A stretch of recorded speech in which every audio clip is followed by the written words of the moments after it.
আসসালামু আলাইকুম। আমি জেসমিন নেওয়াজ আমার কুকিং চ্যানেল থেকে আপনাদেরকে জানাই স্বাগতম।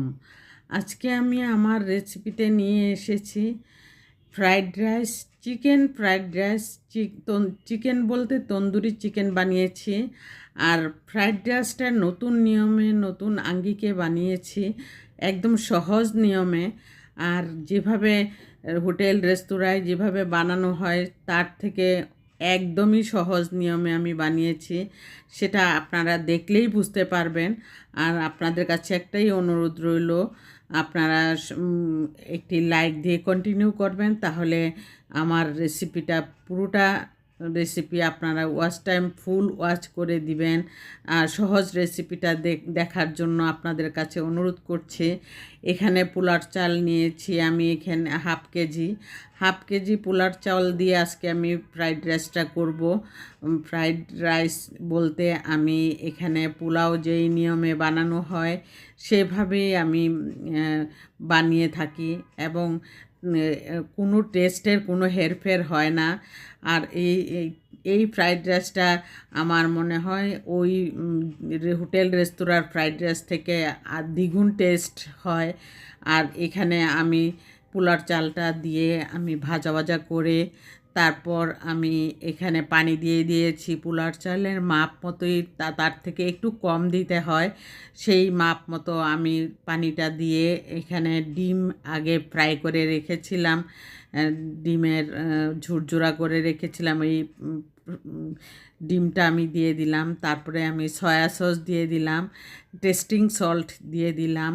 টেস্টিং সল্ট দেওয়ার পর, সয়া সস দেওয়ার পর এখানে আমি লাল মরিচের গুঁড়া দিব, একটুখানি কালারটা যাতে সুন্দর আসে। আর লাল মরিচের গুঁড়াটা দেওয়ার ফলে কিন্তু একদম সাদাটে একটা ভাব যে থাকে রাইসের, ওইটা থাকে না। যেহেতু রুচিসম্মত খাওয়া বাচ্চারা পছন্দ করে, আর সেই চিন্তা করে আমি এখানে একটু মরিচের গুঁড়াটা দিলে কালারটা একটু চেঞ্জ হয়, আর সেই জন্যই দিয়েছি। আর এখানে পেঁয়াজের কলি দিয়েছি। পেঁয়াজের কলি তো আসলে ফ্রাইড রাইসের মধ্যে ভাজা, আজকে আমি ভেজে দিইনি, অন্য দিন আমি ভেজে ভেজে দিয়েছি। আজকে একটু তাড়াহুড়া ছিল, সেই জন্য এখানে ক্যাপসিকাম সবুজটা আর লালটা দিয়েছি। আর এখানে পেঁয়াজের কলি দিয়েছি, আর লবণ দিয়েছি আন্দাজ মতো। লবণটা দিয়ে পরে পানিটা পরিমাণ মতো দিয়ে আমি ঢেকে দিব। ঢেকে দেওয়ার পর আমি এখানে একটা ম্যাগি মশলা প্যাকেট আছে, ম্যাগি মশলার প্যাকেটটা দিয়ে দিলে ফ্রাইড রাইসের টেস্ট অনেক ভালো লাগে, সেই জন্য এখন ঢেকে দিব। আর পানি দেওয়া লাগবে না, কারণ আন্দাজ মতো একবার পানি দিয়েছি। তারপরে আমি গ্রেট করে আমি গাজরও দিয়ে দিয়েছি এখানে। গাজরটা দেওয়ার পর, দেওয়ার সময় হয়তো স্কিপ হয়ে গেছে, গাজরটা দিয়ে দিয়েছি। দেওয়ার ফলে দেখুন রাইসটা খুব সুন্দর হয়েছে। কিন্তু ভিডিওতে মনে হচ্ছে কালারটা বেশি ভালো আসছে না, কিন্তু আসলে কালারটা আরও দারুণ লাগছে এমনিতেই। আর সেই জন্য ভাবলাম যে ভিডিওতে কেন জানি কালারটা একটু কেমন হলুদ হলুদ টাইপ এসেছে, কিন্তু আসলে হলুদ টাইপ না, একটু লালচে টাইপ এসেছে। এখানে আমি চিকেনটা তন্দুরি চিকেনের মতন সব মশলা দিয়ে আমি ম্যারিনেট করে রেখেছিলাম। তারপর আমি ফ্রাই প্যানে দিয়ে ভেজে নিচ্ছি।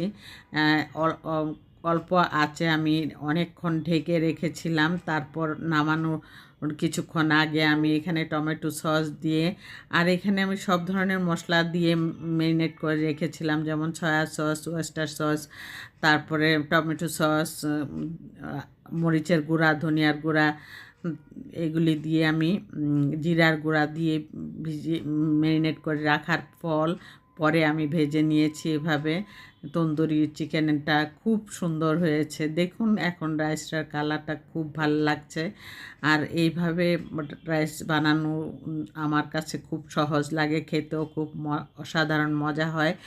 আর আপনাদের কাছে আমার একটাই রিকোয়েস্ট থাকবে, আমার চ্যানেলটাকে সাবস্ক্রাইব করে অল বাটনে প্রেস করে রাখবেন।